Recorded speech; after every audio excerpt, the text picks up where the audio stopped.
You mean the guys from the podcast? Yes. But it won't interfere with their schedule. They record on Thursdays.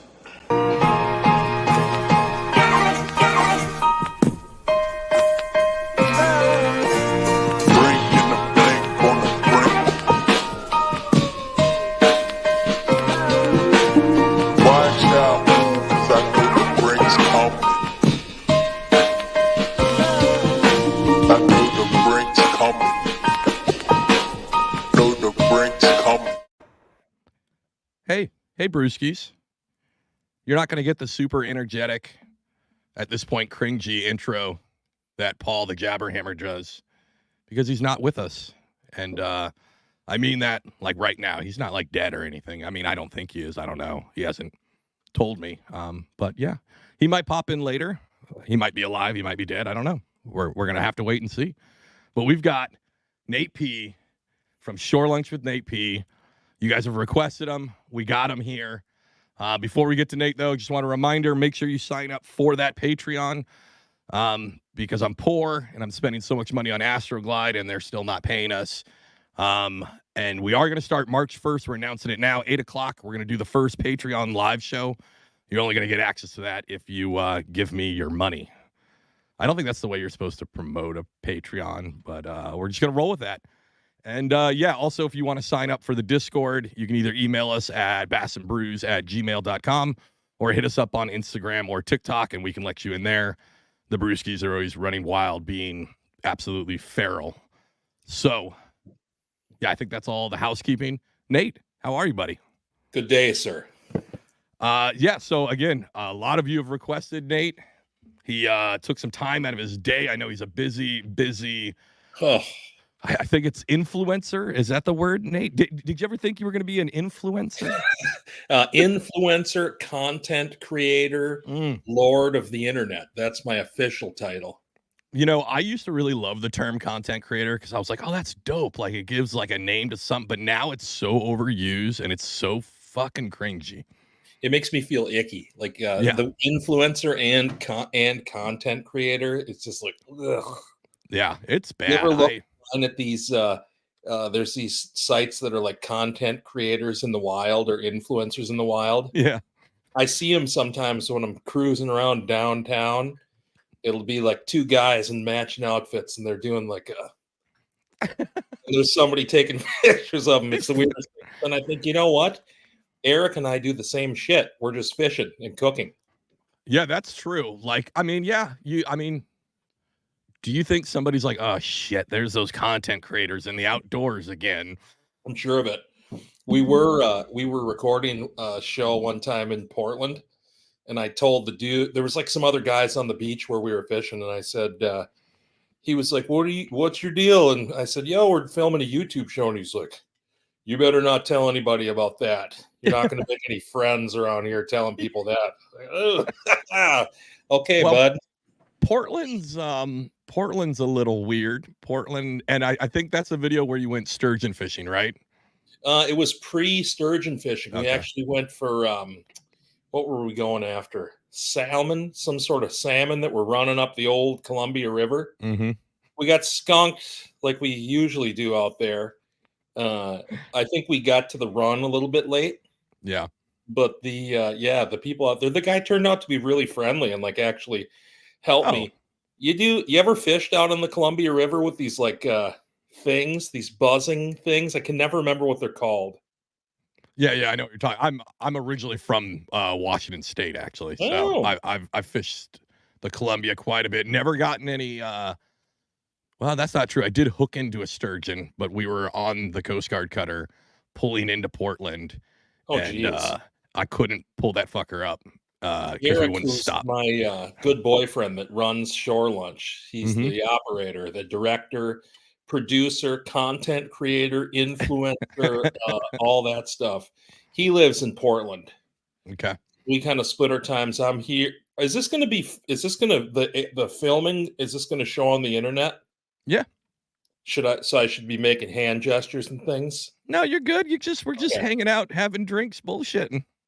He Look at lives the content here. creator side of him. Nate was like, hold on, I got to make sure I get my lights up right. I got to I get. know. I'm in the dining room. Eric's here in Portland, and I'm here in Minneapolis. Solid visual aid. Solid. That was a very accurate distance that you showed there. Yeah, if you looked at that, if you took out a measuring device, you'd see that that's exactly right. That's exactly 1,700 miles, just so everybody knows. I Oh. don't know if that's it. I think it was a guess. Have you been to Minneapolis before? I have not. That is, I've driven through the state. Wonderful rest areas. That's about my limit of there. I've always wanted to go to Milwaukee at one point. Yeah, Milwaukee. At one point, I almost got stationed up there. I had like orders in hand, ready to be stationed up there, and then they shifted my orders to San Fran instead. Yeah, San Fran's pretty cool. Minneapolis, great. I love living here. It's wonderful. The only thing I know from up there, I know Atmosphere. Oh yeah, that's the rapper group. Yep. Yeah. I was really big into him in the early 2000s, and sure, a lot of people were. And then Prince, and I think that's and Nate P. So I know that top three from that area. So that's good company to be amongst. Yeah. So if you guys don't know, check him out. It's Shore Lunch with Nate P on YouTube. So I want to get to how you started this whole thing, right? But first, for everybody, you should go check it out. Nate is one of these guys, one of these content creators who are actually doing like non-cringy, entertaining stuff. Like it's not bullshit. You do a really good job of being very authentic. Of like you can talk to that camera really well. Like, and it doesn't sound forced. It sounds like you're just out there having a good time, cutting the shit, and it's awesome. And what's great, he goes out and has some kind of fishing related adventure, and then cooks some food, and it's very cool. It's very punk rock vibes with kind of how your logo's done and how everything's kind of cut well. It's very awesome. You're kind of I was talking with Paul about this earlier, and it was like we're seeing this like new wave of content creators, but this new wave of creators who are like a little bit older and not so what's the word? Disenfranchised with kind of the whole fucking deal of like, oh, I need a promo code. Let me make this ad for this company so I can save 10% on something. Like it's fucking stupid. And also like stupid challenges in the fishing world. Everybody knows I fucking hate challenge videos of, oh, watch me go to the gas station and get some gummy worms and catch a fish on it. You're going to be amazed. Hang on here. What is a challenge video now? I'm not familiar with this. So a challenge video is like they'll go to like a grocery store and they'll buy gummy worms and they'll put it on a hook. And it's going to be wacky and they're going to catch a fucking fish. And it's the worst. And then you look at it and they got like millions of views, people watching 20 minutes of some dickhead looking like an asshole. And I hate it. Or they'll be like, oh, I'm going to buy the cheapest combo from Walmart. Maybe I could snag me a striper. Like, motherfucker, you're in Iowa. You ain't getting shit. Shut the fuck up. Like, yeah, I hate challenge videos with a passion. I think they are the worst. But what you provide is like, this is what shows like yours, and I do, instead of a channel, I call yours a show because it's like what it's what I wanted YouTube to be, right? These are like, this is entertainment. This is like, you're not trying to sell me anything. I mean, not yet. We'll see. Maybe Nate will jump the shark and try to sell me some knives at some point, but actually, Shore Lunch merch. We have a promo code. It's called Eat Shit 20, and you pay me 20% more. That's it. I love it. I love it. But yeah, no, yours is like a show. Like, look forward to it coming. It's pieced together nice. It doesn't seem like you're trying to sell me anything other than having a fucking good time. So if you guys haven't, pause this podcast, go back and watch the one with Nate and Joe Cermelli, right? You guys all know Joe. He's been on here. Go watch the one where you guys are fishing for bowfin. That was an amazing one. And then the next episode where, listen, I was worried for you, Nate. You cooked that pork roll, egg, and cheese. I was worried because that is a fucking New Jersey staple. And I was like, he's going to fuck this up. And at one point, the camera, you could tell that Joe was a little bit worried. I think Joe was a little bit worried that you're going to fuck up this pork roll and his name was going to be attached to it. And that sandwich looked fucking delicious, even with all the sand blowing in it and all this other shit. Yeah. So go check those out. Good. I'm a Spam boy. You know, I come from the land of Spam. Yeah. That's made here in Minnesota. So Spam, have you ever done a musubi? Have you ever done a musubi? Musubi? What is this now? A musubi. So it's you take Spam, you cut it kind of, well, you can cut it either thin or a little thicker. You fry that up in like some hoisin sauce. And then you use the empty Spam can to form white rice. And you make basically Spam and rice sushi. So then you roll that whole thing with seaweed and you eat it kind of like a sandwich. It's like good. It's huge in Hawaii. It's like we actually just had it 2 nights ago. The kids were like, can we have musubis? And that's all we ate. We just ate fucking Spam and rice and it was delicious. That sounds delicious, man. You know, speaking of that pork roll, my wife the other day, she says, honey, I found some pork roll down at the grocery store in a suburb of Minneapolis. What? And I said, you're no way. And we went down there and there it was. I got a pork roll in the fridge. That's pork roll is the best breakfast food, I guess you could call it. Tube meat. It's definitely tube meat. Now, when will this podcast be released? Will you say that to me? Yeah, this one's going to come out not the 16th, but it's going to come out the 23rd. So it's going to come out the day before this epic meetup you're going to have. So I should mention that Friday the 23rd, this gets released. Friday the 23rd is the day of the party in Minneapolis. So if anybody listening here wants to come to this party, Sweet Joe Cermelli is coming into Minneapolis from New Jersey, and we're going to have the party of the century. We'll be over at Fulton Brewing. You can see the Fulton logo there. The brewery that I work at actually is hosting us at their tap room. Hell yeah. They brought in 9 pounds of pork roll for pork roll sliders. Did they really? That's so badass. Yeah, 9 pounds. 9 pounds. That's good for like 3 sandwiches. That's good. They're going to be doing, they brewed us a beer. They brewed us the Good Boy Lager. So we got a kind of an amber lager. Joe's going to be there. I got a DJ spinning hefty metal. And then hefty metal. We got some great artisans that'll be on hand selling. We got my sweetie pie Jessica selling really cute cat toys. We got Alicia Mazurkowitz, who's the Shore Lunch illustrator, doing these really cool small painting illustrations. Oh, that's awesome. We got Jake Keeler. You guys know Jake Keeler? I don't know Jake. He's a big fly fishing guy, and he's an artist that does like these fucking really cool fish with skulls and stuff, like this kind of heavy metal art. All right. We got Sweet Pea and Co. Tiny Babies clothing. They'll be there. Kimberly Goosehead's going to be selling carp leather. What? Really? A friend of mine, she skins carp, she tans it, and then she turns it into chaps, wallets, handbags. She takes the carp scales and makes them into earrings.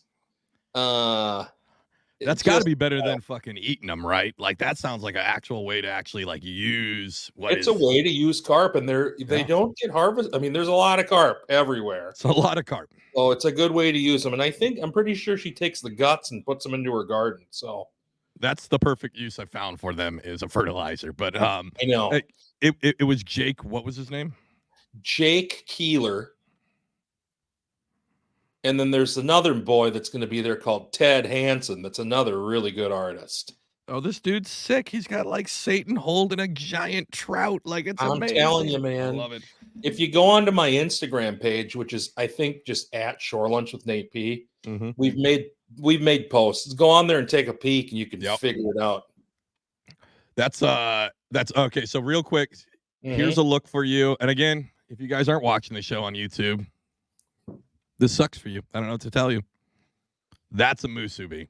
Oh, I've seen that before. Yep. So they are amazing.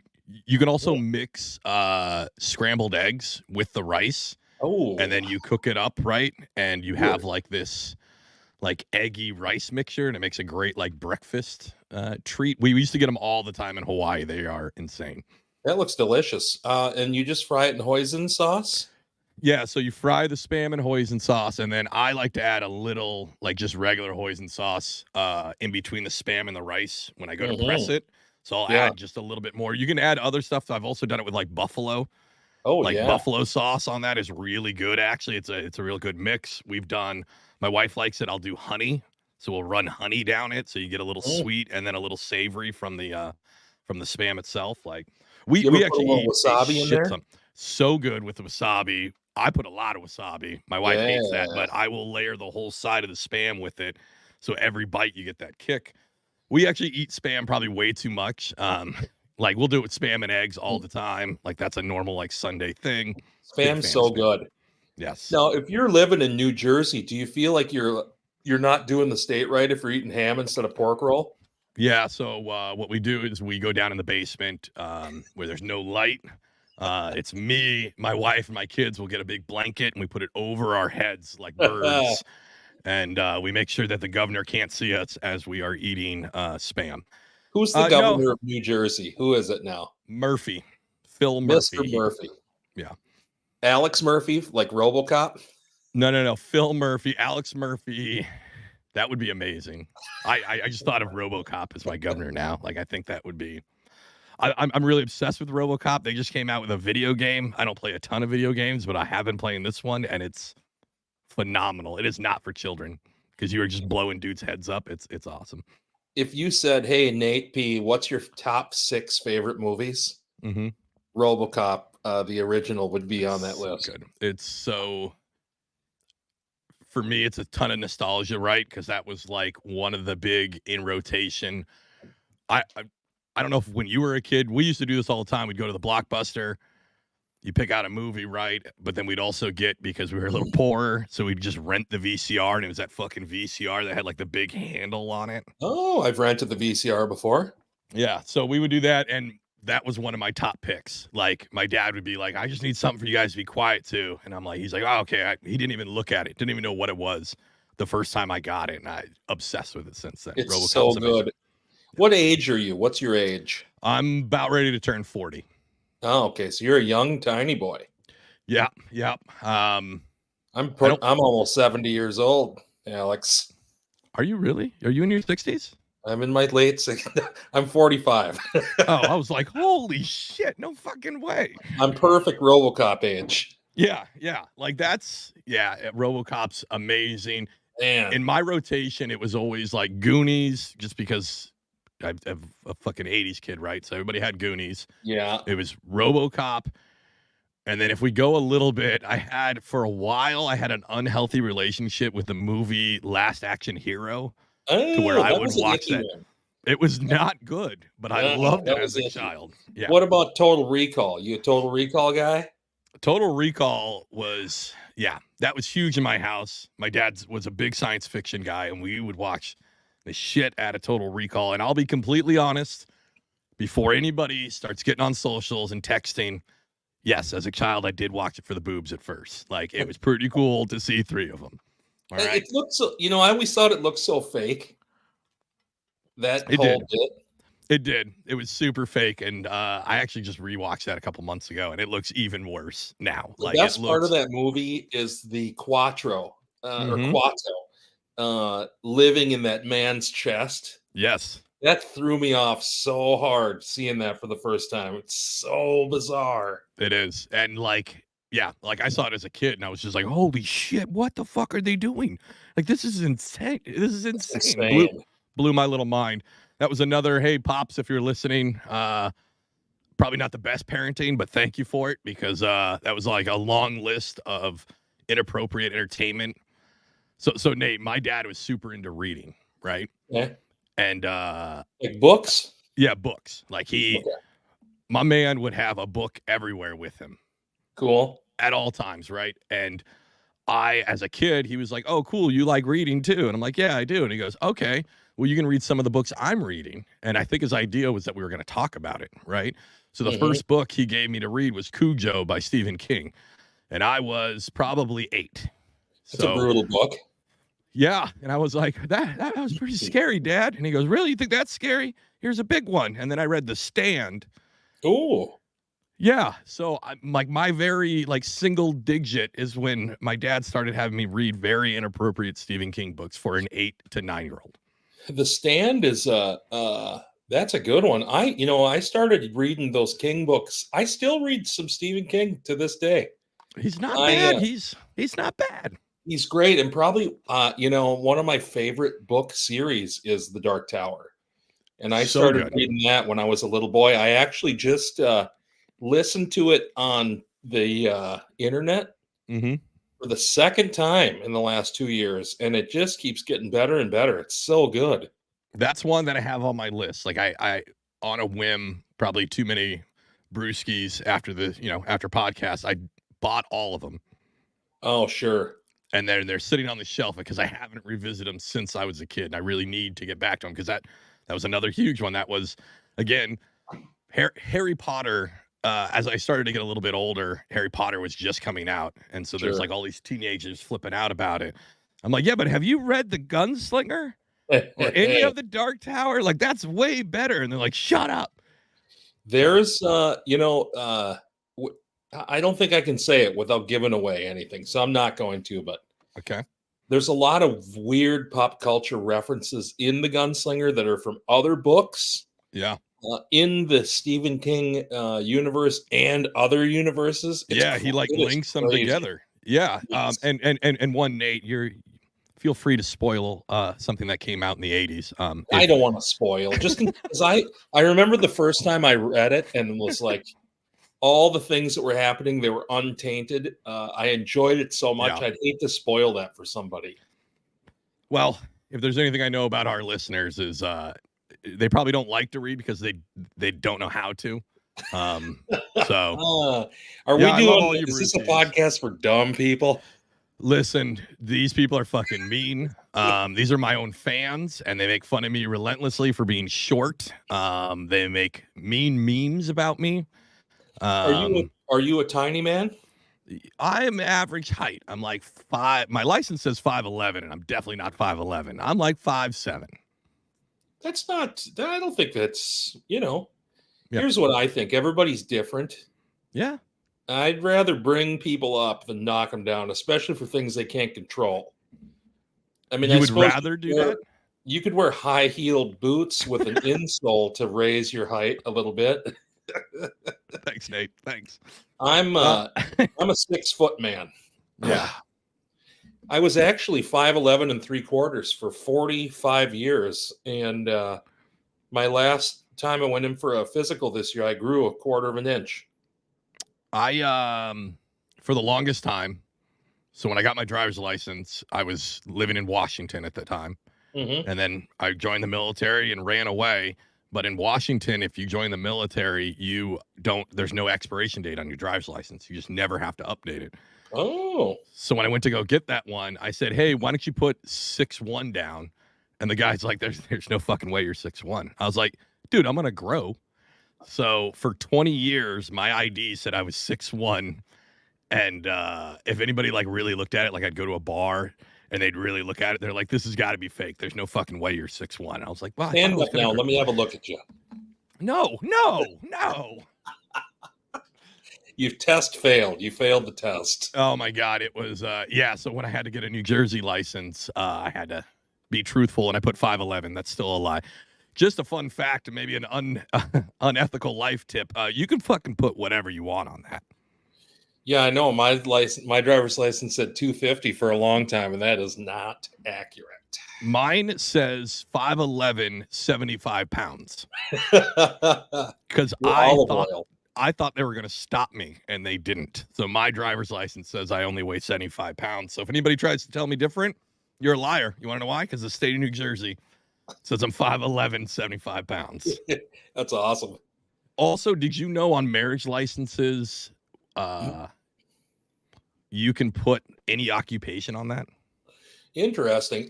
For the people getting married or for the person marrying the two people? the people getting married, at one point it'll ask you your occupation, and you can leave it blank if you want. So with me and my wife, mine says Batman and hers says concerned citizen is on our fucking marriage license. Yeah. You want to hear something about marriage license? When I got married, the man that married us, his name's Andy, and his title was Arch Primate. That's epic. That's his title. He's the Arch Primate. He married us. When we, Jessica, my wife, turned in the marriage certificate, it came back and it said, "This is not a recognized thing." And she raised hell and was like, our bro is an Arch Primate. That's what he is. So that's what's going to be on that. And they were like, okay. So sometimes that shit's loosey goosey. I served with a guy, and we just pulled into Dutch Harbor, and in Dutch Harbor there's like only two places. This is Dutch Harbor, Alaska. There's only two places where you can go to the bar. Okay. The Unisea, which is a piece of shit. It's like owned by a fishing company. It's like a very predatory tactic. Like the Unisea runs all these boats, and then they run a bar. So the fishermen go out fishing. They get paid by Unisea. Then they just turn around and go to the Unisea bar and spend all their money. Yeah, it's like some coal mine shit. And then there's the Norwegian Rat, who's owned by one of the Deadliest Catch guys, and that place is badass. Like, it's awesome. We're out there drinking. We're drinking heavily, and this officer was there from my ship. She was a very nice lady, and she had met somebody from another Coast Guard boat who happened to be pulled in there. And we're all drinking, and she's like, "I would just marry you." And out of nowhere, my buddy goes, "Hey, you know I'm ordained, right? Let's put that shit on a napkin." And so they did it. We had a ceremony in it was called the Smokin' Sex Shack. So in the back of Unisea is like this little shed where you can go have cigarettes at. It's also where it gets really inappropriate late at night. So we had a ceremony back there, and he did it all on a napkin. And when we got back to San Fran, she went to the courthouse, and they accepted it, the napkin. They just redid it in the new format, but they accepted it, and they're still married to this day. That is a romantic story. How many years ago was this? 13, so like 10 years ago. Wow. So that's 13 or 14. That's pretty cool. Yeah, he didn't have a ring, but what he did have was a condom. So we just clipped the end of the condom off, and we turned it into a little rubber ring. Yep, exactly. You know, I went courting my lady for a number of years, and when we finally made the decision to do that, I didn't have a ring handy because it came out of nowhere. So I made one out of some things in nature. So there was this nice thing. I think she still has it around somewhere. See, those things are great. They're not boring. I have a boring one. But like, yeah, like those are great. I remember she was like, my parents are so pissed. And I was like, why? Like, it's a fun ceremony. I was like, I'm surprised you wanted to go through with it. Like, that's what I was surprised about. Like the next morning when you're like, can you believe I got married? I'm like, oh shit, you're taking that for real? Okay. It's shocking that they're still together. That's pretty cool. It really is, actually, especially because they're both in the military. Like, you're kind of doomed. And that was their first marriage, and it's their only one. Hang on one second. My cat just jumped up on the counter. He can't be up there. Uh-oh. Oh, cat's in trouble. You can't be up there? Yes. So, yeah, Paul will probably drop in here in... You have to be on camera now. Maybe about a half an hour. Who's here now? Uh-oh. We got a half hour? No. I was saying Paul, my co-host, will probably pop in about a half an hour. What?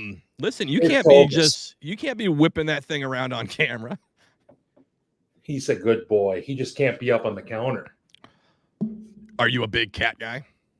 I'm a big cat guy. We have two of them over here that we love, Tovis and Brown. And this is Tovis. Say hi, Tovis. He's a bad boy. He's a really He's really a rebel. He's pissed you pulled him off the counter. Well, that's not a place for Tovis. All right. Well, so we like to play some games on here every once Oh, in a while, yeah. Nate. And we've got a game. I'm trying to remember. We just had it renamed. So do you remember when you were a kid and you ever play the game Marry, Fuck, Kill? You ever Yeah. play that game? Sure. Yep. So we like to play that game. And just to refresh any of you brewskis, because as we've discussed, you're not the most intelligent. But I'm going to give you 3 options. You need to marry one, you need to fornicate with one, and you got to kill one. Okay. All right. Your options are Bigfoot, the Loch Ness, or aliens. Jeez, that's tough. Well, I can give you some visual stimulation. This is maybe what Bigfoot would look like. Oosh, jeez. Yep. Or I mean, if that doesn't do it for you, this is what your mermaid could look like. Oosh. I don't have the alien one anymore. I have that though. That would also that's be from Bigfoot. that one movie. Yeah. That's also what Paul, my co-host, looks like. So, I will say this: I am a very happily married gentleman. mm-hmm. I don't believe in Bigfoot. What? I don't believe in Bigfoot. All right, Are you a Bigfoot? You big Bigfoot guy? Not really, but after having, did you listen to the episode of Cut and Retie where he had the Bigfoot guy, Mike, on? Oh, I sure did. That was the beginning. That was the first episode that Joe dropped the Tales of Deep Beasts. It is. So we actually just had Mike on 2 weeks ago. Oh, you did? I saw something about that. Yeah, and we did like 2.5 hours of Mike is such a trooper to deal with our degenerate asses. Were you guys teasing him? No, we weren't teasing him, but so I asked, I have a 10-year-old, so I had her ask all her friends, what would you ask a Bigfoot expert? So they wanted to know, how big are his poops? How does he trim his nails? And then Paul famously asked if dogs have their own style, what's Bigfoot's style? And Mike turned 3 shades of red and was very thrown off by it. Did he come into your studio or was he on the camera like this? No, he's on the camera like this. We're not as fancy as Joe. Again, if you guys don't listen to Cut and Retie, you should be listening to it because he has most people in studio, and it's a whole different vibe. It's very cool. But no, yeah, it was like this. I'll say this about the Marry F Kill. Yep. You know what? I've got the lady, my lady lover. She's who I'm marrying. She's also who I'm fornicating with. No, you can't do that. You gotta Don't pick believe one. I'm a red-blooded American. I do what I want. And I wouldn't, let's see. I don't believe in Bigfoot. Mermaid was the other one. No, Loch Ness. Loch Ness. I don't believe in Loch Ness. Okay. I do believe in aliens, and I don't believe I would kill them unless they were trying to kill me. Then in that case, I would kill. All right. So back to Bigfoot. So when we had Mike on, he sent us some footage, right? So look at this. So he sent me here on the left, right, is an actual chimpanzee. The other one is a thing that he caught on his own trail cam in North Jersey. So instantly, me and Paul were both like, yo, dude, that looks like a chimp. And he's like, yeah, sure, it does. But here's where he made a good point. He goes, how many chimpanzees are running around North Jersey? Show the picture again. Let me see this. I'm telling you, man. You know what it looks like? A real scraggly ass black bear in some sort of stretch. So that's kind of when we went to actually pull that footage off. So he actually thinks it's either Bigfoot or it could be some black bears are getting mange real bad in North Jersey. So it could be a black bear with mange. Have you seen that picture of the black bear with no hair? Yeah, it's creepy. It's horrifying. And that kind of looks like that. Here's what I think about a humanoid, a humanoid forest dweller anywhere in a populated area. Yeah, right, dude. I fully agree. I just don't. I know a couple people that are Bigfoot apologists, and I just can't. I can't. My pea brain can't wrap around that. This episode was so perfect, though.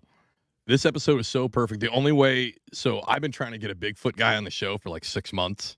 I saw that. I was looking at your Instagram. And but the dream was to have like a Bigfoot researcher. Oh, they don't like to be called experts. It's researcher or studier. Those are the terms they like. Yeah. So I wanted that, but then I wanted like some hillbilly that lives next to Paul in a trailer park who's pretty sure that he was molested by Bigfoot when he was 9. Like I wanted both of them on the same episode, like together as a guest. So here's the black bear with mange. Oh, see what I'm talking about? Look at how long its arms and legs are. It could be. It's certainly that. Or it's fucking Bigfoot. I also said that it could have just been a crackhead because he is up in North Jersey. So it could be an extremely hairy crackhead who just got Is that the area in Jersey? Yeah, so he's up north, and it is a little more. He's like way up north, because basically there's like New Jersey is wonderful. I've decided to retire here. I'm originally from Washington State, and I fucking love New Jersey. I think it is. Agree. Perfect. I had a nice time when we went there last June. It was beautiful. Yep. What beach did you guys go out to? LBI? It was a beach on the Atlantic Ocean. It was near to. It was near to Grumpy's. You know Grumpy's Tackle Shop? Yeah, I know Grumpy's. Yeah, that's LBI. Right by Grumpers. Okay. So I can't remember. I only know Joe brought us out there. He took us all around town. Got to see some real cool historic shit. Got to see where in Philly or not in. So that trip we had. Joe and Eric and I drove all over that area of New Jersey and looked at some cool history shit. Okay, cool. When it was time for me to leave, my plane got delayed by like 10 hours. So I went to Philly alone. It was the day that bridge collapsed, actually. Yeah, the 95. Okay. Yeah. And so I went to the museum there where Rocky did this thing. Yep, the art museum. I lumbered up the steps and then spent a number of hours at the museum looking at. They had Whistler's mother on display. You know that painting? No. Whistler's Mother's a very famous painting. It's a really big one, and it's an old lady in a side view in a rocking chair with a bonnet on. You looking it up here? Yeah. Oh, I've seen that one. Yeah. It's popular, and they had all kinds of cool shit. So I spent a nice day in Philly looking at art, and then I went to a really cool bar called the Bishop's Collar. Yeah, I know Bishop's Collar very well. Like the oldest bar in Philadelphia. Well, not really, but yeah, it's very old. The Bishop's Collar. I watched the Phillies win the World Series in 2008, and I was at the Bishop's Collar. I was watching the Phillies when I was there with real Philadelphians. Yeah. There's a couple real Philadelphians in Philly. It's crazy. Me and my wife Vikings get up, so I was all decked out in Minnesota. Oh Lord! I'm shocked I didn't get my ass kicked. No, I feel like, the Eagles weren't playing. They're fucking degenerates, though. Eagles fans are the worst. But the worst. Before we had kids, me and my wife, we actually lived in downtown, or not downtown, Old City, Philadelphia for 5 years, like right next to Betsy Ross's house, and we shared the parking lot with the oldest street in America, like the first modern street where they would like block everything out. We were right there. It was really cool. That sounds really neat. I like that area. I've been talking to my lady about going there for like a long weekend just because it looks so cool. It is. It's a really cool city because everything's different by neighborhood to neighborhood. And it's not like New York where you got to travel so far. Like if you don't like where you're at, you can just walk for like 5 blocks and it's going to be completely different. Cool. Philly was really cool. I loved living there. The people are amazingly brutal with everything and honest, which I appreciate. Pink Bike Ralph? No. You should look him up. He's a Philly guy. He does some really funny and cool screen printing stuff. Okay. All right, so let's get to the show. So I did hear you started the show during COVID. Back to this. Okay. Yeah. Shore Lunch with Nate P began back in 1976. Wow. Eric Studheimer was born. Beautiful baby. He was born 6'3". That's how he arrived. 6'3", 75 pounds. Yes. No, Shore Lunch started in 2020. Eric, I was unemployed at the time. I was an unemployed carpet man doing Okay. carpet sales. And Eric was slow with his job. And Eric and I have been pals for a while. We came up playing in bands together in the Twin Cities. So that's What kind of how we met. instrument did you play? Guitar. I'm a guitar boy and a singer, the voice of an Gotcha. angel. And Eric was the same. Eric played guitar. We're both kind of multi-instrumentalists. Like Okay. we can play a little drums, do a little of this, Renaissance do men. that. Renaissance men. A little bit of everything. I think so. And we met, playing in bands together, and we have all these mutual friends that played in bands together. And in 2020, we'd been hanging out quite a bit. And Eric one day was like, we'd been kind of talking about this idea of doing some sort of fishing adjacent thing, Right. right? And we had a lot of time on our hands. So Eric was like, I want to do a thing where you fish and then you throw it, you always catch and release, and then we cook like kind of an elevated meal, right? Sure. Yeah. Because I love to cook too. I've always been interested in that. Are you a cook at all? Like, are you a chef professionally or no? No, No. no. I'm Like gonna tell you what, some of the shit you make looks like high quality. It looks fantastic. Like, I'm that's very surprised to find out that I fully expected that you were a cook. and that's the thing is it's like if you're passionate about something, anybody could do this. And I have a lot of chefy people that I'm adjacent with. Mm-hmm. My brother-in-law's he's a French trained chef. My, Mm-hmm. wife, my wife's, if she had her own cooking show, it'd be like James Beard winning because Okay. she's a wonderful cook. So I have all these people around me, and I've always, since I was a little tiny boy, been interested in the cooking part of it. Fishing too, but it just worked out like this little spot where the first episode we fished was on Minnehaha Creek. And for those of you that don't know, Minnehaha Creek starts in Lake Minnetonka, Okay. where Prince baptized. I can't think of her name right now, The but world. He baptized the world, and in the waters of Lake Minnetonka, yep. and then that flows from Minnetonka, Minnesota, all the way through to Minneapolis, and it dumps into the Mississippi River. And it just so happens that there's a little spot right by my house where the fishing is like fucking awesome, man. Some years, the last few years, it's been bullshit just because the water's been super low. Okay. It's the spot where like it's so unassuming and it's so right in the middle of everything. You would never think to fish there, Dude, that's so perfect though, right? dude. Like that's But you can go there, and I'm always soaking crawlers. Like soaking crawlers is kind of my bag, right? right. You can soak crawlers in there and catch, walleye, carp, blah blah blah. So that episode, like before Eric even turned on his actual camera, he had the B-roll started. B-roll. I caught a carp, and we filmed this thing. We filmed it in like 3 hours. Like we did these nice seared scallops and had such a nice time. I remember when we got done, we both just sat on this tree and had a couple beers, and we're like, "That was so fun! Like, let's Yeah. do it again sometime." Yeah. And then, geez, we posted it on the old YouTube, and I posted something. I made like a Facebook page and posted some shit. Mm-hmm. We got a lot of fucking traction from that first episode. Like people were kind of like, "This is really cool." So we were like, "Let's fucking roll with it." And since then, we've been doing it. It's like 3 years. August Right. was our 3rd anniversary, and we have like 50 videos now. That's I wish we awesome. had more time and more like energy to do more stuff, but Right. we do about once a month. We film and we That's cook, fine. Yeah. and our whole motto has been like we want to get out and like show like make things real accessible for people, right? Mm-hmm. So like we're going to get out there and we're not going to spot burn, but we're going to say, here's what makes this river bend a cool spot to fish. Look for this Right. when you go out to fish. Here's what line and weight and hook and lure or bait to use.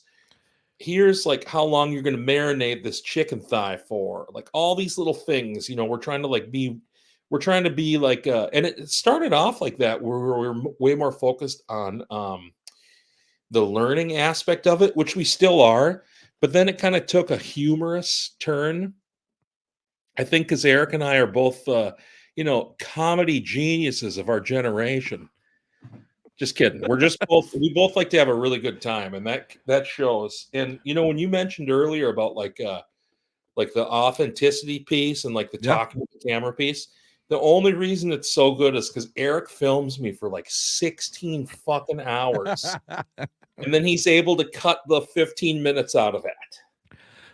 No, you're not giving yourself enough credit. Again, you can tell in the first one where you were trying to be more educational. I get it because YouTube. We talk to social media people all the time on this show. Yeah. YouTube's the biggest search engine out there because people will go to YouTube. I do it all the fucking time on how to do stuff, right? And fishing leads that way. But a lot of times it's boring. And you can see as you've evolved through the episodes that each one is getting better and better. And it's not so much that you're not like you're able to be entertaining and still give education, right? And you found like every episode you seem to be getting the best mix. Like you're just getting better at it, and it's really fucking cool to see. I like deep dive today. Sorry, job, I didn't fucking do any work today. I watched a shit ton of Shore Lunch today, and I kind of took notes, and you could kind of see, excuse me, where you were starting to be like, where you're shifting out of just the educational, and you're letting your personality spill in more, right? And it's really cool to see, and I dig it. And then you mentioned you're only doing them once a month. Mm-hmm. I think that's awesome, and I actually wrote that down of like, hold on, what does my note say? My note says, how often does this guy actually fucking post is what my note says, right? Because I was looking, and you're right, it's about a month, but I think that's great. And I stopped doing YouTube other than the show. I tried to have I try to do a fishing channel and all that. And, you gotta do a video a week. You gotta stay consistent. And you're right on that, right? But I burn the fuck out on that. I like the once a month. I might just do a fishing video on the Bass and Brews channel, but only do it once a month. And then, everybody gets the podcast or whatever. But I don't want to put all that crazy pressure, and it becomes like not fun. It becomes a job. Dude, we said when we started this thing, Eric and I were both like, the rule is if it stops being fun, right, we're gonna stop doing it. And once a month, it's pretty sustainable. Because it's still a thing. But we also gotta, we also have travel to consider since he's over on the East Coast, in the Midwest. Like once a month is still tough to do, tough to pull off good content. Yeah. Content. What a dumb thing to say.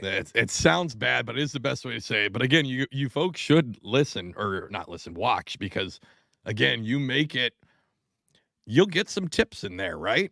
And then that's all right. but it's not like overloaded. It's not like, hey, here's my top 20 ways to catch a fucking carp. Number 1, use dough bait. Yeah, we got that. Number 2, use dough bait and Kool-Aid. Like, all right, fucking great, dude. We got this. Like, it's not that, right? It's sprinkled. It's very organic. Oh, another word I hate too when it comes to like anything online, content and organic. But right. I feel very organic about this content that you're creating. We're going to be doing an episode this next year. Mm-hmm. I fish for carp with a little circle hook with half a crawler. That's my way, right? Okay. Yeah. We're going after, we're going to do a carp episode. There's this fucking sweet island on the Mississippi River right in Minneapolis. Mm-hmm. We're going to do an episode from there this summer where we're basically throwing treble hooks with dough balls on them. Yeah. With no bait, because you're throwing it against the current to get it out in this real rocky riprap shit. Mm-hmm. It's going to be really cool. Keep your eyes open for that. We when I was a kid, my grandfather lives in Alaska, and we'd go fish the Kenai River, and when those salmon would come in, this is when I think it still is legal, right? So you were allowed to snag. It just had to be forward of the fins, right? Mm-hmm. So, but the bait was, and I remember I was a kid. I think first time I went up there, I was like 10. I went there every summer from like 10 until 18. And But we're up there, and I'm like, oh, what are we going to use? Are we going to catch them on a fly rod? Are we going to use eggs? And my grandfather's like, fuck no, we're not. Look at this thing I made. And it was just like this giant treble hook with a weight in the middle. And he's like, just cast that bitch out there and then just reel as fast as possible, right? And he's like, when you feel something, lay into it. And that's what everybody was doing. It was just, it was laying into him. And I think that's, so you're going to go to this island. Are you going to like stay on the island? We possibly could. Probably not, because it's so close to the Twin Cities. It's kind of cheating because we got it. So I think we broke we always do shore fishing, right? Mm-hmm. But a couple episodes ago, we were so frustrated with not being able to catch a white sturgeon, we rented a boat. So this one is going to be one where we take a boat to the island. Yep. Oh, and Paul is here. Hello, Paul. He's the most handsome man that I've ever seen, and his mute is on. Nope, he's just paused. Oh, there he is. Yeah. Well, we were having a great episode, but Paul's here, so everything goes downhill. Everything goes downhill. What did it say about something on your YouTube is when you have a guest that just mocks the two hosts or something? No. Me and Paul are notorious for fighting like we're a small. Paul and I. Yeah, you shut the fuck up. You just got on. How's my Shut audio sound? up. Because Saturday I had to literally take everything. Paul, he asked the question. Shut up. That I'm recording up, on. Shut up. I'll Paul. answer your question in a minute, Nate. I had to fine. take everything I'm recording on and take it to Charlotte and record. And I have no idea if I sound good or what's going on right now. You sound beautiful. Yeah. Well, I might sound good to y'all, but is it going to sound good when we come to record? And that's the question. Nate, I'm Paul. How you doing, buddy? Hello, Paul. What does the N Paul stand for? The N. What does the P and Nate P stand for? Penis. Oh, mine stands for nuts. We got guys are like Nate Penis and Nuts Paul. That's perfect. Hey, has anybody ever told you you look like Nate P fishing? I get it all the time. No shit. Hey, I got a question for you from North Carolina. Are you a fan of Cookout? Of course. I'm a Cookout guy. I love that place. Where are you at then? Minneapolis. Y'all got cookouts in Minneapolis? Nope. I found out about them going down. We brought a friend. We moved a friend down there a few years ago. Okay. And we found out about Cheerwine and Cookouts, and we're not obsessed, but kind of obsessed. They're so good. I'm a fat guy. I love regional fast food. I'm a fat guy as well. Hopefully Alex has not picked on you for being chubby. I have not at all. You know what? He also said that I'm normal height too, asshole. So you can go fuck yourself, Paul. Because Nate, I'm glad that you're fat here. And short. No, I'm 6 feet. I'm an average. I'm a normal-heighted man. Yeah, well, you got like a foot and a half on Alex. Girth. Me and Nate have been waiting, and now that Paul's here, so officially, this is Paul's last episode. Nate P is now joining Bass and Brews. He's the better guy with a beard. Hey, so that's Paul's okay. being fired. That's okay. I'm firing Alex, and Josh from Abide Fishing is going to be my co-host. Let me ask you this. How did you two boys meet each other? On the internet? Yep. Yes. As a matter of fact, it was fishermansonly.com, and Alex was showing his chest hair, and I said, hey, nice chest hair. And then my profile picture had my feet, and Alex was like, man, I'd like to stick one of them toes in my jaw. And here we are. Yep. That's a nice story. No, Paul was, I ran the podcast before Paul. We're only like however many episodes in. Paul hit me up 6. on Instagram. I was 9. I said, hey, if you ever need a shitty guest, because I thought it was a real podcast. I said, hey, if you ever just need a quick shitty guest fill in, I'm available. He's like, oh, let's do it next week. And I should have known that was a problem when he was struggling for a guest. Well, it's a new podcast. It's tough. Anybody starting a new podcast is tough, especially if your podcast is based on guests like we are. Yeah, it is. You guys consistently do one a week? Dude, we've done Since one a week. So Go ahead, Paul. 7 or 6. Yeah, We hadn't missed a week. So Nate, for reference, you're going to be episode 152. Oh, geez. Okay. Shit. Yeah.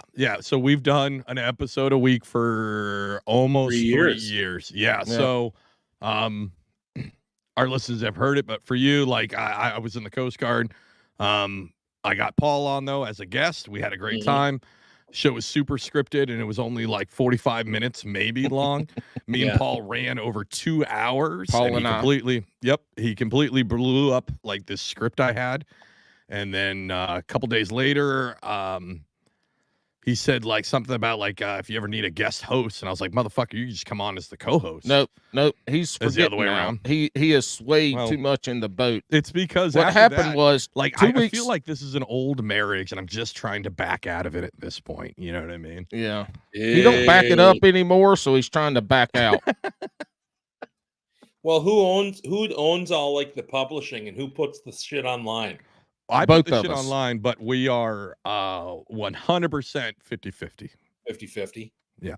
So Eric 2 and I weeks are too, for sure. So the crazy thing is, after I had him on, right, as the new co-host of the show, I had just gotten orders I was at 19 years in the military, and the Coast Guard decided that for my last year, they weren't going to let me stay home, and I had to get underway. I had to deploy for a year. But you did 2 deployments. You did like a 3 or 4 month deployment shortly after I came on, sometime in like August. No, October. Maybe it was a little bit later. October. Yeah, it was October. He did a short deployment, and it was just me. Yep. Go ahead, Nate. Well, he muted himself. He's good. Yeah. So, and anyways, then, while I was gone, deployed, doing all this stuff, Paul continued the show, and we all know him for like those 9 months. Yeah, those are the Motel 6 Chronicles. It's a dark time in our lore. You know what, Paul? I wish that I had embraced this feralness earlier, because we missed out on so many guests from the Motel 6 that I could have just had on as guests. You know what I mean? Yeah, that's true. But we wouldn't have been able to have an episode because the internet was so terrible. It was bad, and I was worried I was going to get shanked plenty of times at that Motel 6 in Oakland. But like when that guy told me that he was mad at his brother because his brother got abducted, and he was upset because he never got abducted. Like, he had these childhood trauma issues because his brother got abducted and probed, and he never did. Jeez.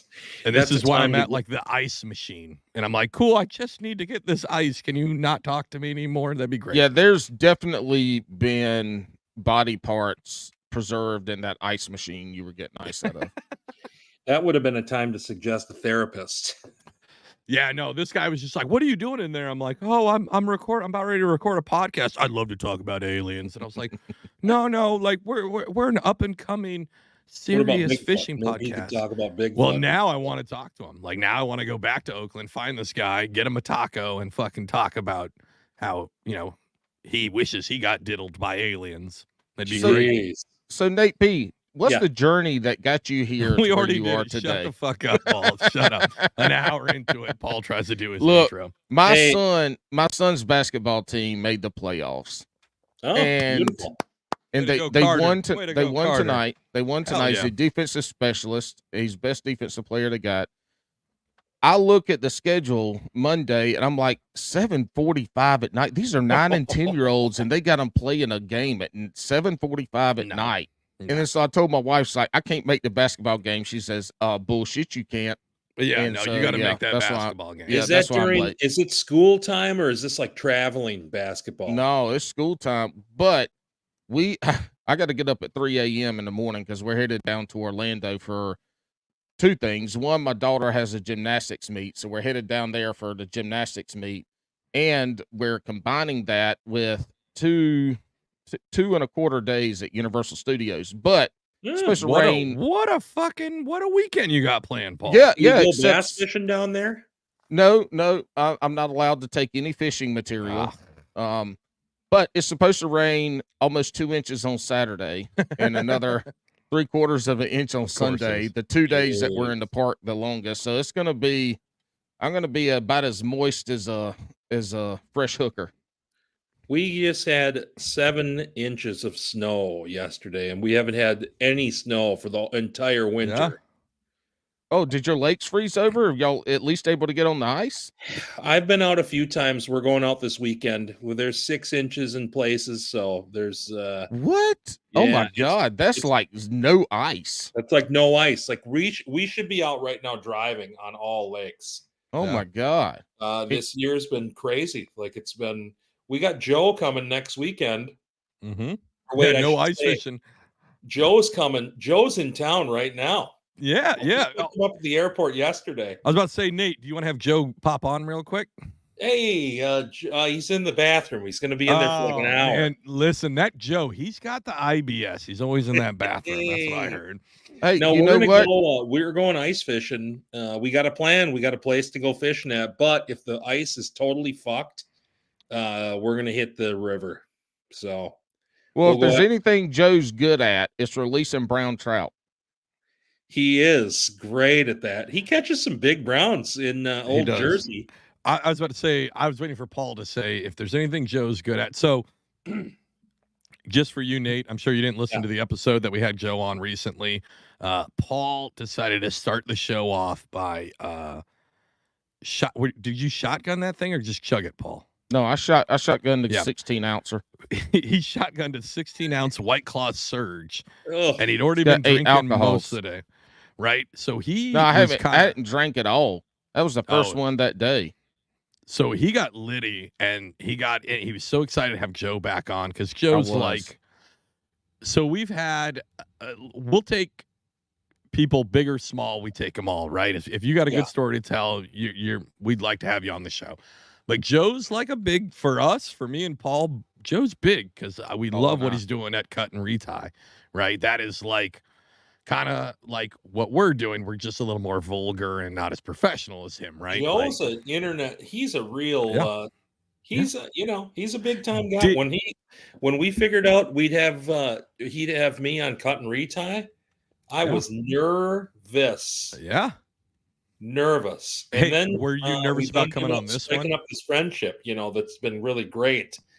Hey, but he's a big time boy. Coming on? Were you nervous about coming on this one? Yeah, I've been nervous as shit, man. He hasn't. He's a fucking liar. He's a liar. In 4 days. I haven't eaten in 4 days. I don't get nervous anymore. I've beaten that, I think, for now. So he's good. So the first time we got him on, I don't want to mention it. I'll wait till later to mention it. But yeah, Joe's great. He's awesome to have on. But Paul drank a little bit too much. And it hit him too fast, and Paul proceeded to ask Joe, how do you tell stories so well? And he proceeded to ask that question probably 9 times during the episode. And it became like a running gag with it. Because every time he went to go answer it, Alex took him off on some stupid tangent. Did Joe have a different answer for every time you asked? No, he fumbled it. He fumbled that if he would have been playing in the Super Bowl, he would have fumbled at least 3 times. Okay, so Travis Kelce did. He tried to answer it properly the first couple times, and then he's like, "I don't know, Paul. I'm just good at it. Have another beer." Like he was absolutely trolling him on it. It was great. Well, he's gonna be sleeping on my inflatable bed just tonight. That's so exciting. That's so exciting. Hey, you should go in there when he's snoring, set up the camera, and go in there and jump on the side that he's not on and see how far you can shoot him up in the air. No, I would never do that to a boy sleeping. I'm would. A good boy. I'd be nice to my boys, friends. I would do that, and then when he fell on the ground, I would jump on top of him and start hugging the shit out of him.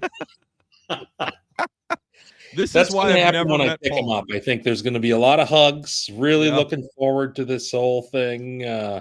We got a big party happening that tonight. You're about ready to go to it. Yeah, big party. Well, what time does your podcast get released in the AM? 2 a.m.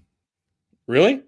Yeah. So we have one guy in Delaware, right? He goes by the handle of Slower Lower Delaware, and he hit us up randomly. And I can't remember where he works, but he's like, "Hey, man, I love your show. It's awesome.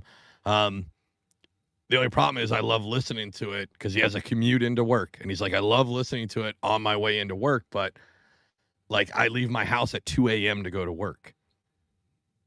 But I was like, yeah, the podcast used to get out at 5 a.m. So it's not like we weren't putting it out early. No, but then yeah. Alex sends me a message. I was like, I got you. Hey, we got a listener that wants the podcast to drop at 2 a.m. Do you have problems with that? I'm like, hell no, man. Nope. Send it. So Slower, Lower Delaware, this is always for you at 2 a.m. because you're a hardworking man getting up fucking way too early to go to work. And at least we can do is you can fucking laugh at our dick and fart jokes. So hey, are you a Youper? Not a me? No, no, I'm in Minneapolis. A Youper, I mean, that's a Youper is basically a northern Wisconsin person.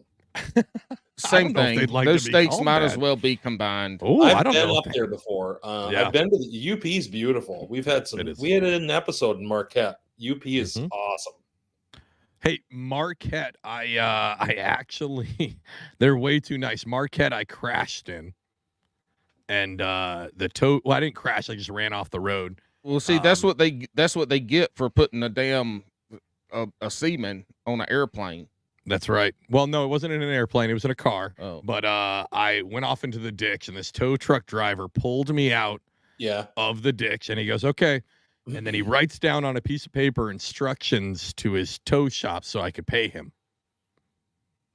And then he drove off, and I fucking left. I never paid him. Sorry, you didn't pay? No, I fucking left, dude. Like, it's very New Jersey of you. I was a 19-year-old. I was a broke-ass 19-year-old. There's no fucking way. I just drove off. So, hey, buddy. Nate, sorry. Alex is never going to come up to your neck of the woods because you know why? He's got a warrant out for his arrest for $100 tow. Right? Hey, can you boys hold on just 1 second? I have to use the facilities. Absolutely. Hey, good luck. Hey, we're going to talk you up while you're gone because if you just Google, Paul, have you ever Googled any guests that we've had on, right? I'm sure you have, right? No, I do not do any research for guests that we have on, known or unknown to me. If you say, hey, we're having so-and-so on, I because I want to come in. I know a lot of people do research on their guests, and there is a professional standpoint to do that. I understand it. For me, that's not your job, though. On this podcast, that's not your job. Well, not even when you weren't here, I didn't do that. I wanted to have an ignorant stance on who this person was so that they could educate me on who they were and what they do. I want to have questions that are spur of the moment. We talk about this all the time about this podcast being you're sitting around a campfire, shooting the shit, talking fishing, talking whatever. And I want to have that. So that's how I come into this podcast. Even when you weren't here, it was just me or I had a guest co-host. Yep. I wanted to have that ignorant stance of who this person was so I could ask the questions that I feel like our guests would want to know. For sure. Well, and okay, so to be completely clear, yes, that's your role, right? That's not my role. My role is a little different, right? And so one, I looked up Shore Lunch with Nate Pete, right? So how I got around to all of this, I think I looked up Joe Cermelli, right? And I just wanted to see, and then it came to fishing podcasts. I looked that up, right? I just Googled Bass and Brews fishing podcast, right? One, I didn't realize that we showed up on some random Reddit post as one of the best fishing podcasts out there, which I thought was fucking insane, right? Who the fuck puts this up there? They've got to be a degenerate. Because there's no way that a random Reddit post, and then people are like, oh, hell yeah, they're funny. And I was like, well, that's really weird, right? Because Reddit's not really do you even go on Reddit, Paul, or no? Yes. When I want to know something obscure about preserving food, I go to Reddit. Mm-hmm. I'm on Reddit a lot, a bunch of random ones, and none of them usually have to do with fishing, right? Hey, Nate's back. Great. Can you hear me, boys? We can. So we're talking about how I just Googled your name. Ooh, another one. What is that one called? Snow Emergency Stout. Whew. It's very good. It's got cocaine in it. No. Yeah, just so everybody knows, we told Nate not to drink on the podcast, and now he's just going off the rails and he's drinking. He's going to get us demonetized. It's going to be a whole thing. I'm just joking. Can I show you guys a little secret? You drink crowlers ever? Yeah. You know the secret to pouring these crowlers? What's that? What the fuck is a crowler? It's a can growler. A big can of beer you get from a brewery. Oh yeah, I got. This is the White Claw Surge. All right, what do you got? Let me see it, Nate. Here's the top. You pour it backwards. What? Yeah, you pour it backwards, or else it spills all over the place.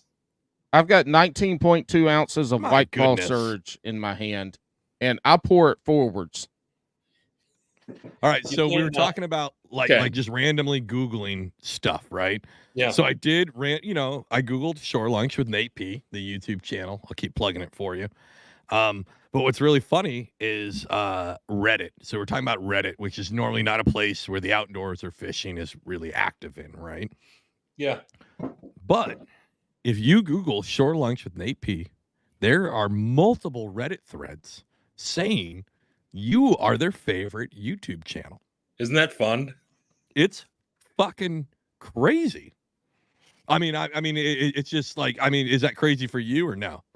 Well, I mean, you are a big influencer and content creator with all your organic. I like to say I'm a pretty big internet celebrity. No, I think the Reddit thing, we got on there a couple of years ago. Somebody posted about it and had a bunch of activity.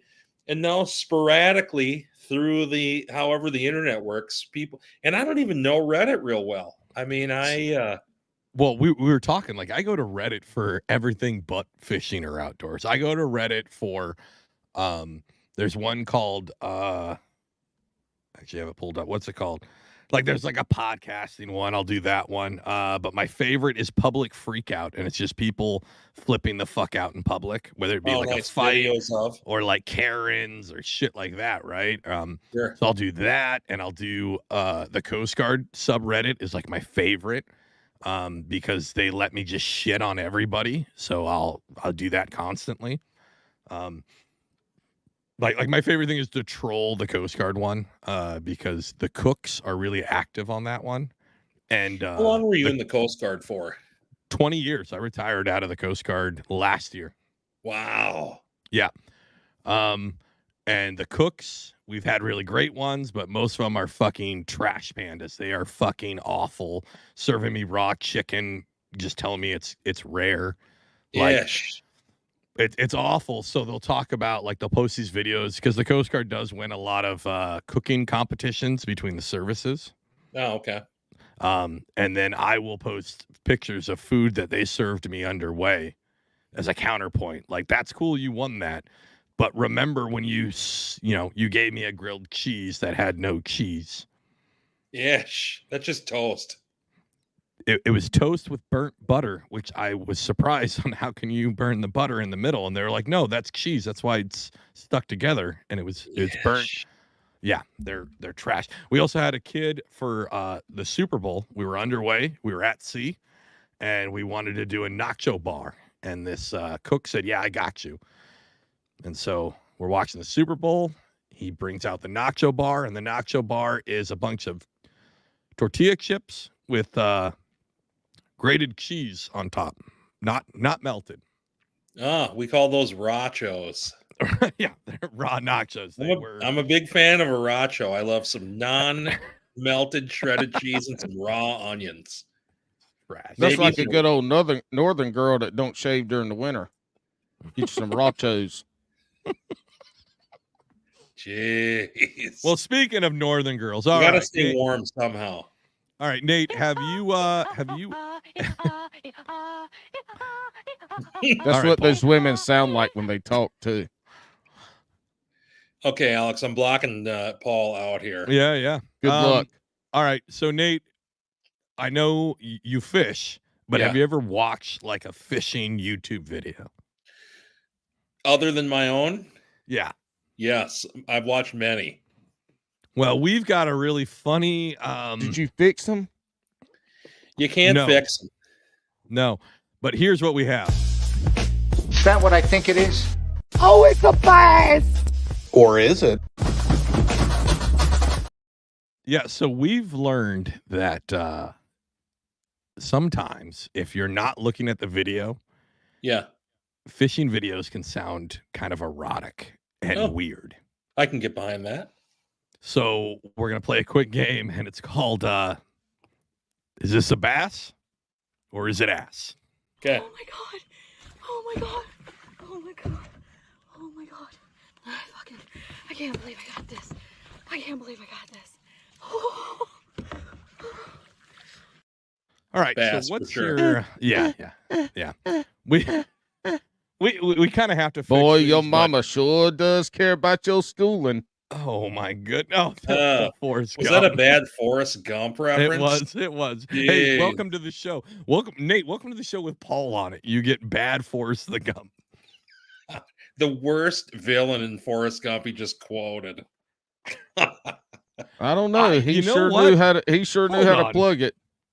Okay, one, you said a villain, and I've never really realized that he probably was the villain of that. But at least Forrest is getting a good education, right? He did Maybe. get a good education. Yeah. He learned how to please Janae. She I taught don't me think how to that's- count. I taught her how to swing. I don't think that's where he learned it from. I think that was just a weird. And also, we were talking about movies prior to Paul ruining the show. Richard, But we were talking about how that movie a lot of kids watched. There was a lot of probably not the most appropriate. It's a movie, all right. So Nate, would you say you're Something a huge bit fan me. of Forrest Gump? I'm guessing not. And I mean, I've watched it a number of times and I've enjoyed it, but I wouldn't put it up there with my top favorite movies. I mean, we've covered that. RoboCop is like up there. RoboCop's up there. Total Recall's up there. Total Recall's up there. Super Troopers. Roadhouse is one of my very favorites. Oh, Roadhouse. Out Cold. is- Hey, I have love you ever? Roadhouse. Oh man, what's there? All right, so do you know what Mystery Science Theater is? That's a Minnesota thing. That was started Are here. they from Minnesota? Oh, yes, they are. All right, Hey, so why don't they- you say A after all of your sentences? Eh? Eh? Eh? Oh, that's Canada. That's 8 hours north of me. We're too low for that. All right, so Mystery she Science said. Theater, one of the guys did another project, right? And it's the same thing, but instead of sci-fi movies, he just does whatever movies. And I can't remember what it's called but the funniest one they do is Roadhouse, where they do the Mystery Science Theater commentary to the movie Roadhouse. I bet. And it is so fucking gold. I bet it's great. Do y'all know It's there's a the new best. Roadhouse coming out? No. Yeah, there Yep. is. Jake Gyllenhaal.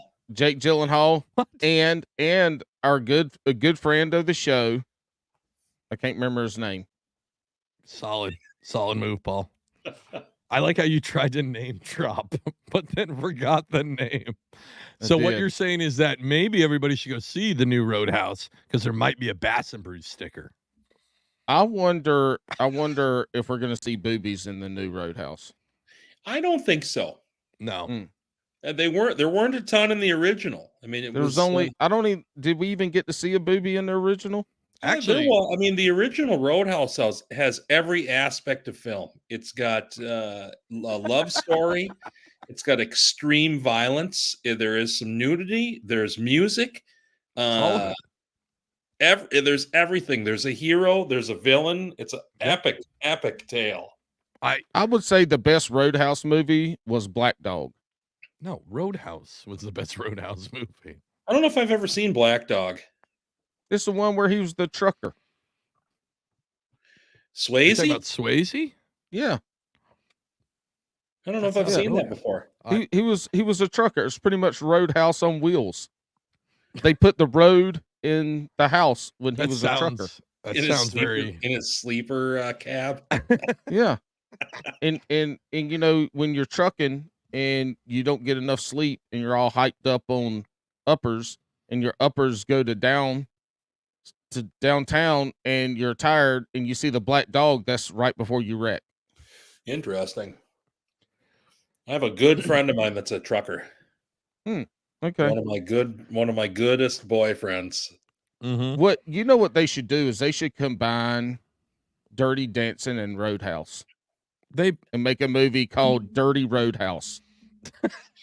You're basically describing Roadhouse because there is quite a bit of dancing in that movie. There's a lot of dance. There's a lot of very synchronized dancing in Roadhouse.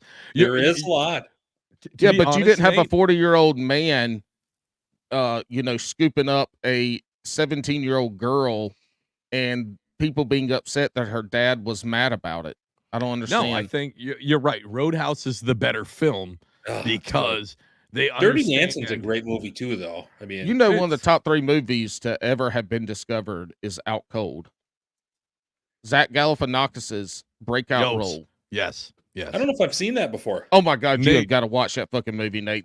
Movie, all right, that Nate, movie is a cinematic fucking masterpiece. One, you've probably watched it because there's at a point in about the early 2000s to maybe mid 2000s, whatever you want to call it, where that movie was on every Saturday on Comedy Central.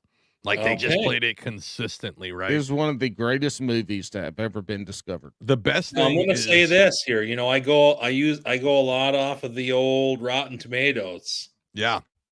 It's got awful pretty low rating on Rotten Tomatoes.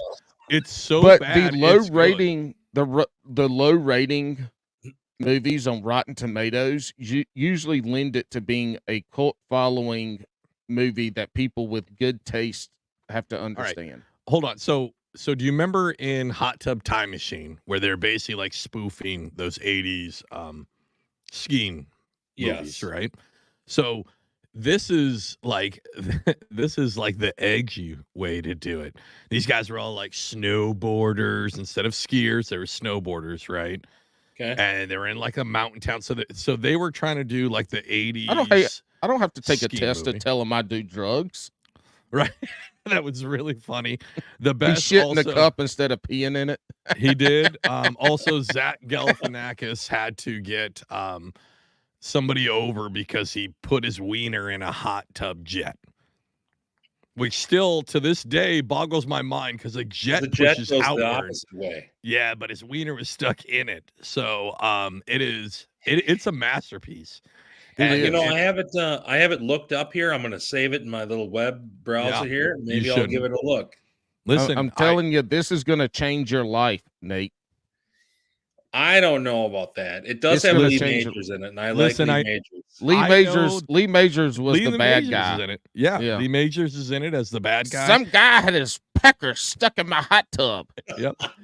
And I know that Joe Lee is Majors still was the Brad Wesley of Out Cold. He was.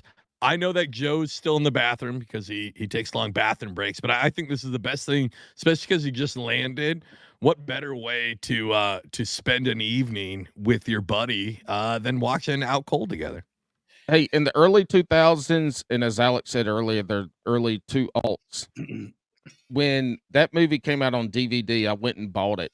And anytime that people were over at the house for anything, if we were getting together, people were just hanging out, I always played that movie on the DVD player. Fucking idiot. And my wife, it got so bad that my wife hates that movie now. I don't know if she still hates it, but she got to the point that she hated it, and we were just dating at the time.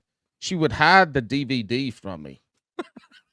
So I would just go buy another DVD of Out Cold. I had like 10 at one point. Yep. It's that good of a movie. Back in the day, DVDs cost like $20 a piece. I had like $500 in Out Cold DVDs. Mandy, my wife, when we were dating, we had a party at my house, and she had brought over Eddie Murphy Delirious on DVD, right? And something had happened at the party, and the DVD got broken, and I felt really bad about it. So I went to go buy her another one, and I couldn't remember which one she got. So I got her Raw instead of Delirious, right? Much different film. Much different. And then that's the only time he's ever given her anything Raw. So for the next 10 years, we have 40 copies of Raw because I keep forgetting that it's not Raw and it's Delirious that I'm supposed to buy. So for the longest time, multiple times a year, I was buying her the same fucking DVD. You've learned now, though. my learned. peach of a wife has been like, oh my God, this is so funny, like every time. So we have about 40 copies of this DVD. None of them are open. Hey, They're all there's a fucking sealed. There's Do a you guys condom. like? Are you guys Morrissey fans? Alanis. No, he's talking about Morrissey. Morrissey I am from the not. Smiths. My wife is huge into Morrissey. Yes. I'm a big Morrissey fan. I love Okay. him. I don't agree with his. He's a little outlook on goofy now. things, He's a but little goofy now. I enjoy his singing. I enjoy his music. And for a long time, I used to live in a house with roommates. You know, it was like a bachelor party kind of Yep. pad. And there was this Morrissey live disc that I fucking loved that these guys kept breaking and throwing out. And I think I bought 10 copies of that album. Dude, that's the sign that don't leave your sad Morrissey CD. I know. Frat But house. now I got Apple Music, so I can listen to my Morrissey all the day long. Listen, Apple Music is great because Nate can carry sadness everywhere. Sadness, happiness, country and western, any sort of style of music that I want to listen to, right on my little phone. Hey, there's a condom brand out there called Raw. It's on Amazon. Y'all should go get it if you like them. No, thank you. No, I feel like no, thank you. I feel like that's They're way better than the ones you find in the bathroom that take quarters and you have to turn and hope it. Well, comes out. you don't do those. You use tinfoil and a rubber band. Duh. Tinfoil. You must. Yeah. Oh my god. You put Crisco on it, you're good to go. Tinfoil. You do the saran wrap. responsible thing and get a vasectomy. Exactly. That's what you do. Oh. I'm sorry, I can't do that. I'm afraid of needles. I almost passed out during a TB shot one time. Really? Yeah. Oh, The nurse, sure he did. the nurse saw me going down, and she said, "Are you gonna make it?" I was like, "Maybe not," and I made it. Yikes. I love it when big dudes pass out from shots. We're all lined up to get whatever shot in the military, right? This is in boot camp because, like, when you roll through, you're gonna hit like multiple stations where it's just a person on either side of you hitting you in the shoulders, just giving you inoculations. You go through about 4 of them, right? And there's a guy. They were hitting everybody in the shoulders except Alex got his in the top of his in the head. neck. Yep. There's a short joke. But there's this guy, and he was a huge asshole. It was great. He actually watched out of boot camp, but he was talking shit to everybody because he was this big, like, muscly gorilla dude. And when it came up to the first one, they hit him, both sides with it, and he goes up to the next one, and he instantly just passed out, just dropped like a sack of potatoes. Instantly, it was like the best thing ever. I'd only known that guy for 2 days, and I was like, he is not going to be fun. And he was not a fun guy. Boot camp was miserable. Thank God he washed out after 3 weeks. So, Hey, Nate, do you have any scars? Nate. Yeah, I have a number of scars. What's the best one that you got? The best scar, It's vasectomy scar. No, those were so small. The incisions for that were just, you can't even see them anymore. There's no scars. Well, was that because I know we talked about it in the green room, was that because of the traumatic testicle injury you had as a child, or is that No, there was no layover from that injury. Gotcha. It's all good. The best scar I have, you can't see it because of this thick mop of hair, but I have a scar. I had 20 staples in my head from a tree branch that fell on my head when I was trout fishing. Oh, nice. Shit. Yeah, it's a great scar. You can feel it, and it itches all the time. But I was fishing, and there was like a little branch in my way, so I grabbed it and I yanked it, and the little branch was attached to a water fucking logged branch about this big, and it fell and cranked me in the head. I just about fell into the river I was fishing at, and my pal heard it. We were camping, and he came down. He's like, "What's going on?" And I looked up, and he's like, "Oh my God, we got to go to the hospital right now because your head bleeds so bad." Yeah. Oh, that's so thin. Blood pouring down my face. So we hopped in the car. We were in Viroqua. You guys know Viroqua, Wisconsin? Nope. The Driftless region. It's a real famous trout fishing area. I'm going to be honest with you, Nate. You were Yeah. mentioning it before when you talked about the Minnetonka, right? Yeah. And you were like, just in case anybody doesn't know, Just so you know, the Wisconsin, Minnesota area is in Yeah. our bottom 5% that actually listens to us. So you're educating everybody because nobody up there, I guess, has a sense of humor and wants to listen to it. So, Well, I'll say this: the driftless region, beautiful trout country. why do they call it driftless? Because it's unglaciated. So this little patch of Wisconsin, Minnesota, and Iowa, when the glaciers came down, they missed this area. So there's this area that's all natural pre-glacier nature. cool. It's fucking That's awesome. cool as shit. When this happened, I sent a text picture to my wife of my bloody face, and she was like, "Oh my God." And I went into town, and the doctor stapled me up, and I said, what should I do? And he's like, he said, if I were you, I'd get a cooler full of beer and I'd go back out fishing. That's exactly what we did. That sounds very. I had a basket. His name was Gert Hasselhoff. He was a German. What? Yep. And that's my I think my coolest scar. Like I got a big mole removal scar. Right. That's and not some as other fun. odds and ends scars, Yeah. but that one was the coolest one. I had a basketball goal fall on my head. It put 2 holes in the top of it, and I got stitches in that. It happens. Did it bleed like crazy? Oh my God, I was in the 1st grade. It bled like hell. It knocked me on the ground. It was wintertime, so we were leaves and shit on the ground. It hit me. It knocked me down. I remember getting up and like crying.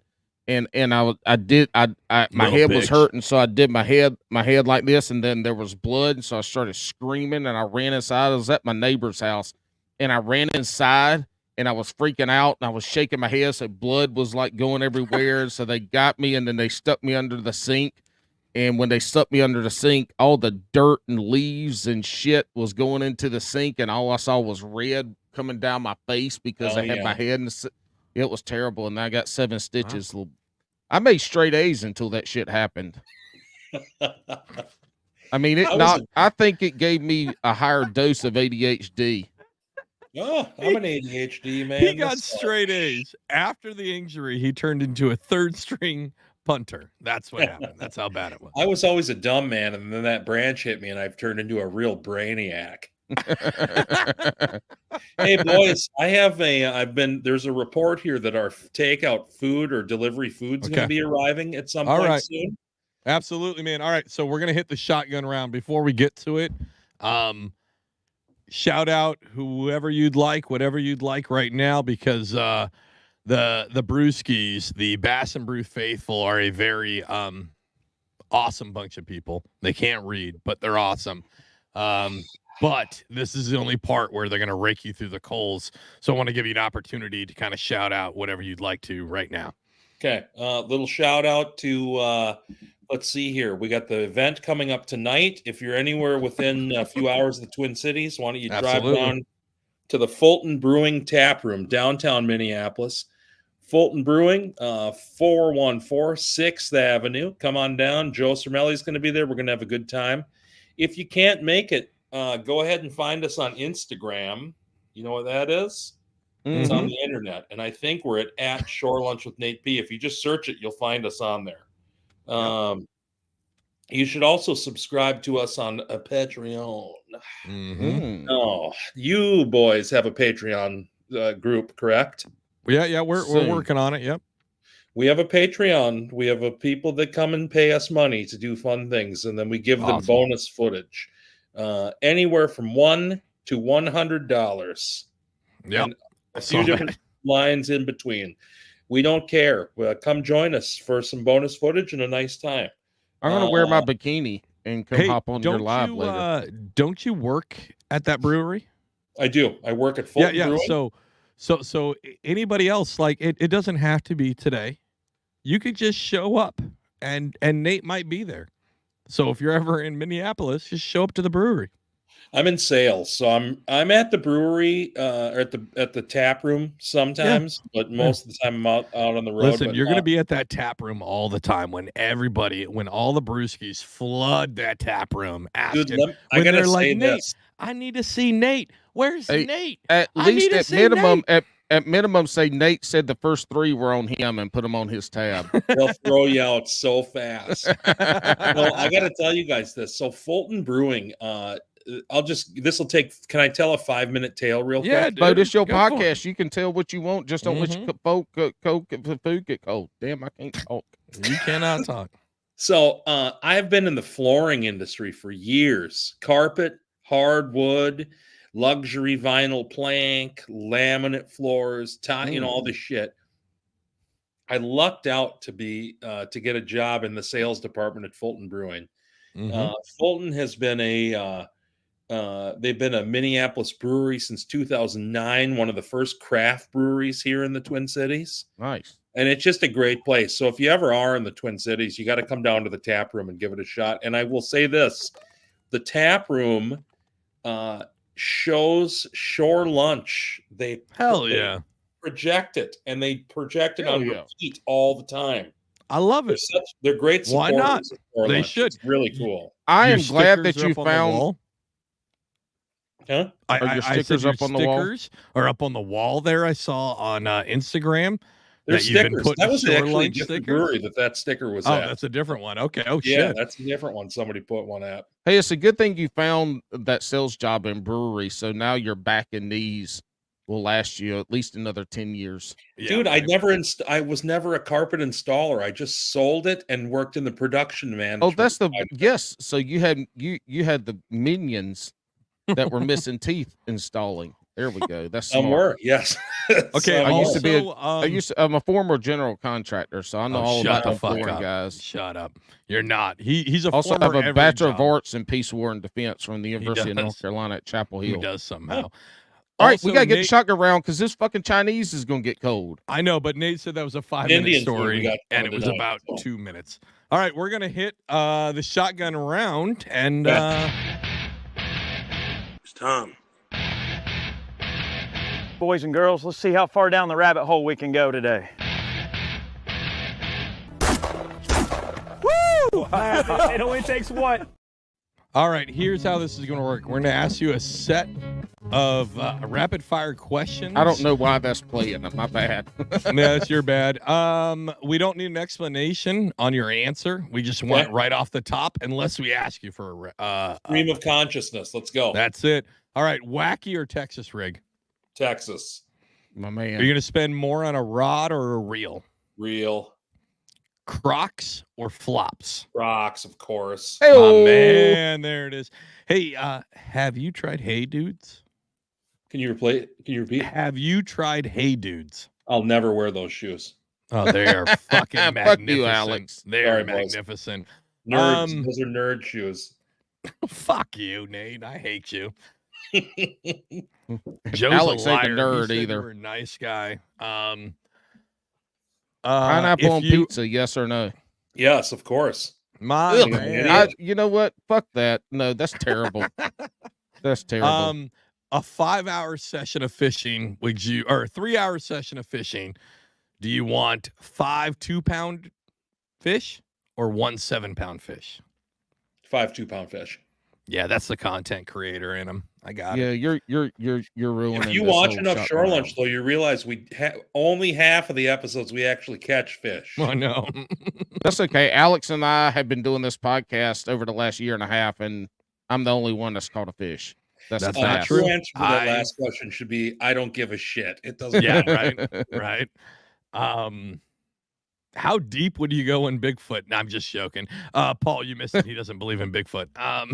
Good for him. Hey, I'm a skeptical non-believer. We went over that. Hey, so you're on your way to the water. What are you listening to? Is it hype music or does it slow jams?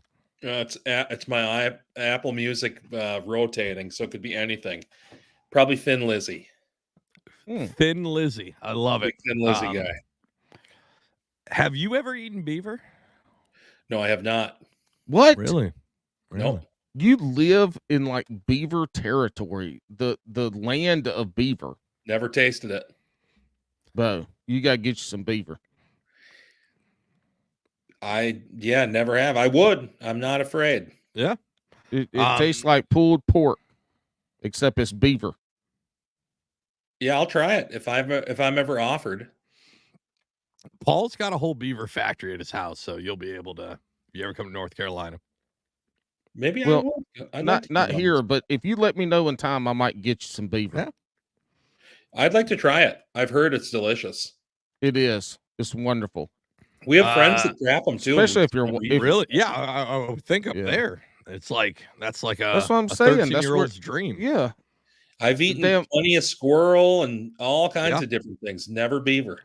Hey, when you were eating squirrel, did you? Oh shit! Have we talked about this before? Did you ever eat the nuts in their belly? No. Okay. All right. I don't know about this. Yeah. So when I was a kid, my grandmother, who's like she was a Ukrainian immigrant to this country, she would kill the squirrels after they would eat. Like she'd watch these little bastards with binoculars. Oh, Right? She'd wait for him to eat like hazelnuts and shit off the ground. And she'd wait a couple hours, right? And then she'd pop them with a 22 because she would eat the softened nuts. Yes, exactly. So then she would take the nuts and she would grind them into a pie, a hazelnut pie, because it was easier after the stomach acid broke down the hazelnuts. Yeah, That's like the tits and the clits of a squirrel. That's a wonderful idea. That's a wonderful idea. We actually, a friend of ours, Garrick, that lives in South Minneapolis. This is an urban area we live in. Mm-hmm. He makes squirrel stew. That's from all these squirrels that are feasting on bird food, gourmet restaurants. The there you squirrel go. meat is Hell wonderful. Yeah, squirrel's delicious. Speaking of eating, have you or not have you ever? Do you eat largemouth bass? I have before, but I don't do it. I don't do it. I don't know. I don't like it. I gotcha. Beaver's almost as good as largemouth bass. Are you guys like eating largemouth? No, I don't. Yeah, I'm not the best eating largemouth bass are 7+ pounders. Oh, you're such a fucking asshole. See, I think the best eating fish is a 50-inch plus muskie. That's fine. We ain't got no fucking muskie down here, Halls. Look, next time I catch a 24-inch bass, I'll fry it up and pretend like it's a muskie, and I'll let you know how it tastes.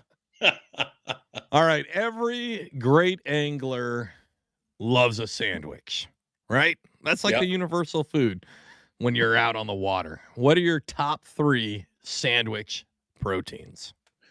Top 3 sandwich proteins would the first. Well, I suppose you know what a chuck wagon is. You guys have chuck wagons where you're from? No. It's a little bit of ham, a little bit of bologna, a white American, yellow American on a pumpernickel or some sort of bun. Mm-hmm. Delicious. Mm-hmm. Otherwise, I like a roast beef sandwich. Or maybe just a plain old ham. I love ham. All right. Listen, that was a very normal answer. But we've never had chuck wagon before. That's We've the never first had time we've chuck ever wagon. had chuck wagon. That's the new Chuck one we wagon's have. Because every gas station has a chuck wagon. You just get it and bring it out fishing. Yeah, We not, have not, had not in the some- South. Not down here, buddy. Not in the Carolinas. No, that's a you northern. Say you ask for a chuck wagon, you might get uncooked beaver. You might get raw beaver. No, we've had some awful answers as cheese and spinach and ham salad. So Ham salad's pretty damn good. Yeah. Fuck a ham salad. I'm so tired of them. You Deviled probably never ham. had a good ham salad. Deviled ham. Oh, talking about my sweetie pie makes a fucking ham salad that is so good.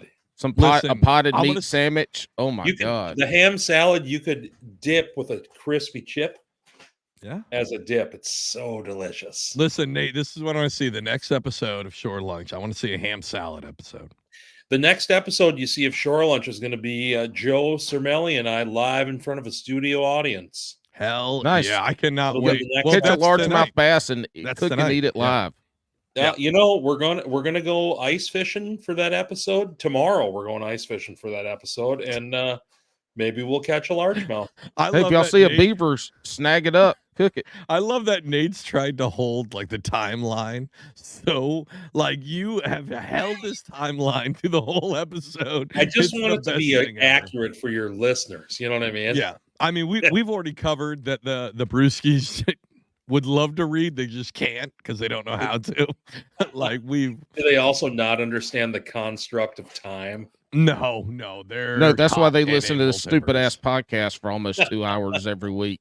100%. Nate, hang out for a minute. Brewskis, go fuck yourselves.